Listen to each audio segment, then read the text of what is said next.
Here lies Dr. Joseph Clarino. He leaves behind a beautiful wife, a mother, and a sister, and a dog Enzo. He was a caring man. He would give the shirt off his back to anybody that came around him. He loved his mankind. He loved his profession of chiropractic. He taught thousands of students how to be a better chiropractor and lead them to chiropractic. He was a talented man. He was picky about what he wanted and how he did things. He was precise.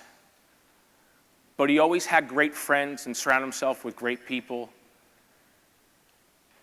For he was a good person. I was asked to write a eulogy about myself years ago, and I didn't take it seriously. And I just kind of wrote it off and just said to myself, you know what, it really doesn't make any sense. And as you get a little older and your friends are getting awards, and my uncle got an award yesterday, and you start losing people that are close to you, you start to reflect about your own life and what would people say about you. And the thing that's crazy is when I started thinking about some of the things that I wrote about, some of them were true. But the hard part was that some of them weren't. And so what it boggled my mind was that I'm writing things down that I'm not congruently living with, or what I'm actually projecting in my life that I actually want to be one day and someone to say about me.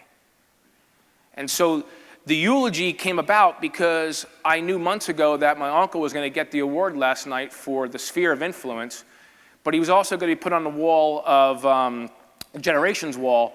And I knew I switched spots with my wife because I really wanted to talk about this subject of legacy.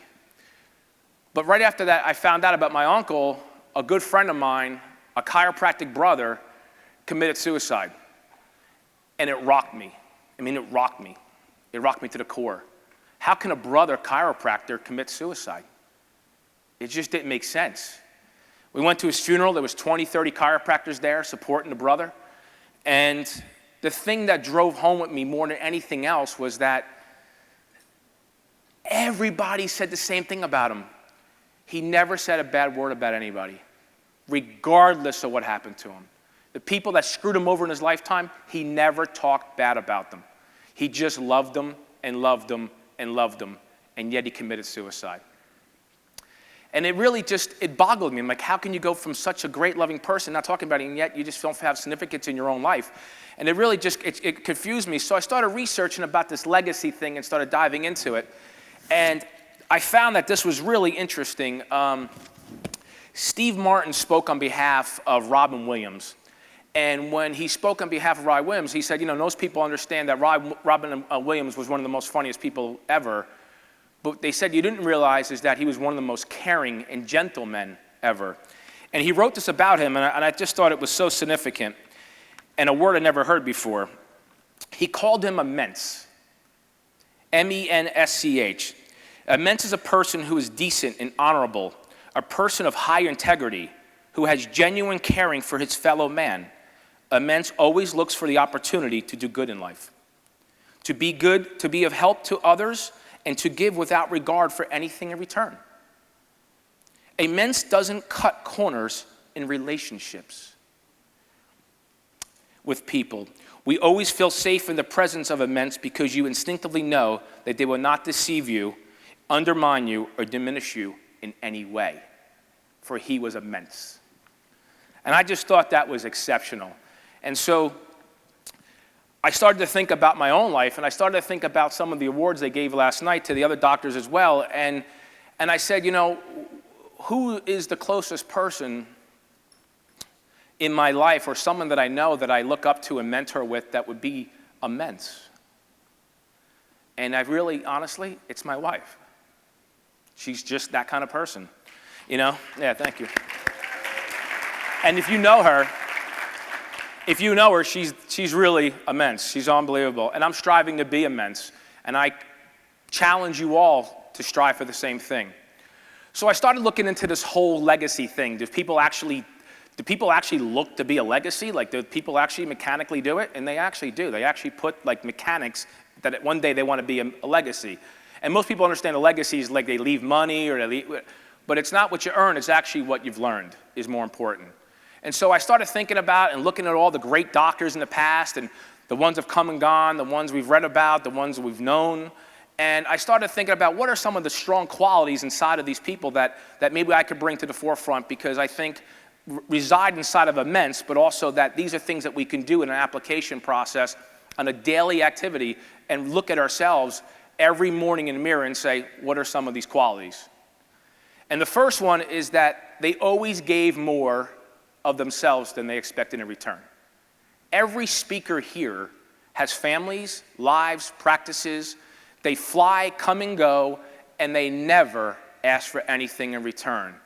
And last night we had dinner with Dennis after the thing. It was like a private little thing. And he had several doctors come in from out of town. He sent over 100 students to chiropractic school. You know what I found fascinating yesterday about all the awards that were given out yesterday? None of them expected it. No one expected that award. They weren't like, well, I gave 100 students, where the hell's my jacket?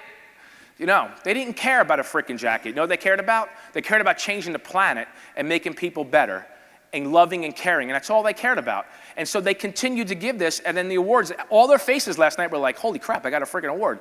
And I thought it was great. Then went to dinner last night. We gave Dennis a separate award for the wall, Generations Wall, and some of the people started sharing, including myself. But the story that rocked me was a story of Norman Kobe, right? I've known Norman a long time, man. I've known Norman, God, 20-something years. I've known him from back in New Jersey. And I never knew the background story until last night. And the background of the story was that Norman grew up in a really hard family. He grew up in a family that wasn't really loving. They really didn't care about him. They always put him down. And he just didn't have that structure in his life. And he met the Sarones, and the Sarones opened up their door and loved him. Just loved him. And he thanked Dennis last night, and he said, you know what? I want to thank you for showing me how to be a man, how to be a father, how to be a friend, and how to be a chiropractor. Are you doing that for people? Are you making that kind of impact? Two other guys stood up, and they said, if there was a way to pay debt for a lifetime of what I have, I would pay it to you. I owe you for everything I have in my life. My kids, my wife, my family, my practice, everything. Because without you telling me 11 years old, 12 years old, 13 years old, I was 12 when I met him, before I met my wife, we would not be here doing this today. That's powerful. That's giving more of yourself than you expect in return. Number two, surround yourself with great people, right? Listen, grass grows grass, weeds grow weeds. This is a grassy field right here. Right? Take care of it.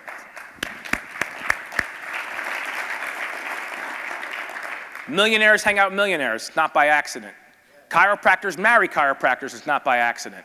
It's because we have a different thought process, and we attract each other. Hang out with good people. Surround yourself with people, like-minded people in your world.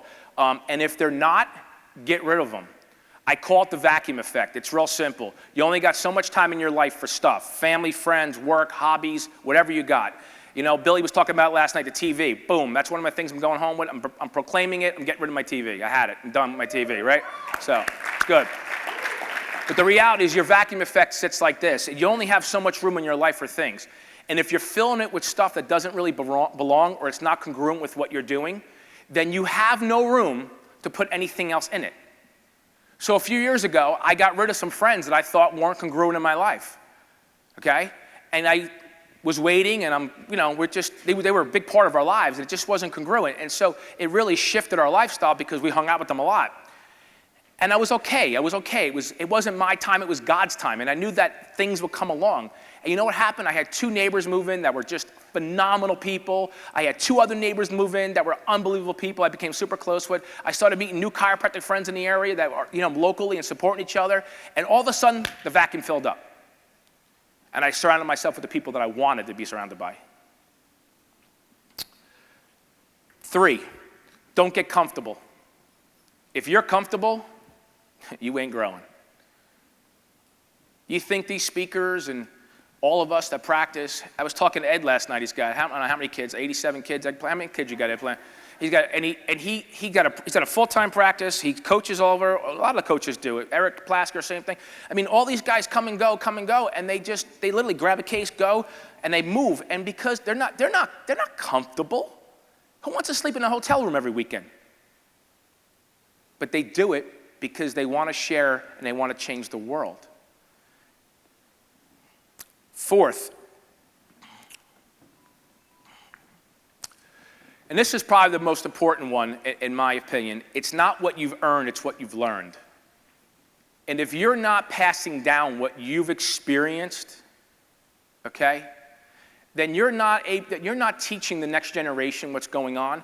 You know, someone said earlier last night, I forgot who it was, they said the success leaves clues. I just thought that was brilliant because, you know what, all the mistakes I've made millions of mistakes. I've made millions of dollars in mistakes. And you know what? Why? Someone else has made it in front of me. So you know what? Learn from the ones, and sometimes you're just too ignorant to listen. But learn and listen, because you know what? When you listen to other people and they tell you these great lessons and they teach you the pathways, all of a sudden, the doors open up. You don't have to think about it anymore. You know, we really pour into our staff. And my staff's here, and not all of them are here today. But stand up real quick. Right there, right there. There. You know, teach your staff. Pour into your staff. You're with those people more than you are most of the time your families. You know what? They're important people in your life. They are my rock in my office. Because you know what? I tell them all the time, I'm just a mate, you're the captain. Just tell me what to do. I'll do it. That's it. You run it. So, you know, I got 4.5 minutes. All right, I get booging. So here's what happens. In high school and college, I played football. And more often, the coach would come into the huddle before the game, and he'd say, who's it going to be today? Who's it going to be? And that little voice in my head would say, it's going to be me. It's going to be me. He'd say it again. Who's it going to be today? It's going to be you. Who's it going to be today? And I'd say it's going to be me. And what he meant was, who was going to be the player? Who was going to be the person that changed the game? Who was going to be the person that changed the momentum and changed the whole outcome of the game because of one play? And more often than not, it's one play that changes the whole game. And I would say it's me. And if you're not sitting at the end of your seat, you better recheck yourself and start thinking about it. Because it should be you.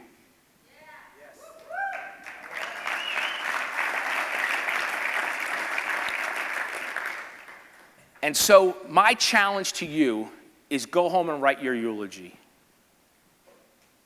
Really think about yourself. What do you want to be talked about? What do you want people to see? It's not mechanics of a legacy. It's the fundamental principles of creating a legacy so that when you create significance, success will always follow. It's just a byproduct. It's simple. And so go home and write that eulogy. Think about yourself. And you know, 3 years ago, I didn't know Billy Dumas. I didn't know who Billy Dumas was. I had no clue who that guy was. You know what I mean? All of a sudden, I get this video popping up, and he's like, you got to come out to Cal Jam. And I'm like, holy crap, who's this guy? But you know what, man? Do you think he gives a crap what anybody thinks about him? You see him up here. He could care less. But you know what he cares about? He cares about just going and doing, and then everything else is behind him. You know what? When you do these 4 things, you don't think about anything else. None of these people got awards last night. My uncle, they didn't think about what they're doing. They're just going, and then everything else is in the rearview mirror. That's it. You know what? And now, you know, I've been to his Cal Jam twice. It's unbelievable, and I will continue to go. And he comes here and supports this. He flies out from California, sits his butt down, 20 minutes, and leaves. It's unbelievable. It's unbelievable. So the last thing I want to wrap up with is I wrote something. I adjust because it gives me strength. I adjust to become the person that hides inside of me. I adjust to light the darkness for others. I adjust so chiropractic can be seen and heard. I adjust to be near the souls of others. I adjust to share my love. I adjust because my heart speaks a different language that someone needs to hear. I adjust to find my own way. I adjust to soothe the minds that race. I adjust knowing no miracle is too large. I adjust because I paint the world the way I see it. I adjust to make the unhealthy healthy. I adjust because the words cannot do the work. I adjust because one day I will be gone. But what I gave every patient, family member, and student and stranger alike will live on forever. I adjust to be immense. God bless. Thank you.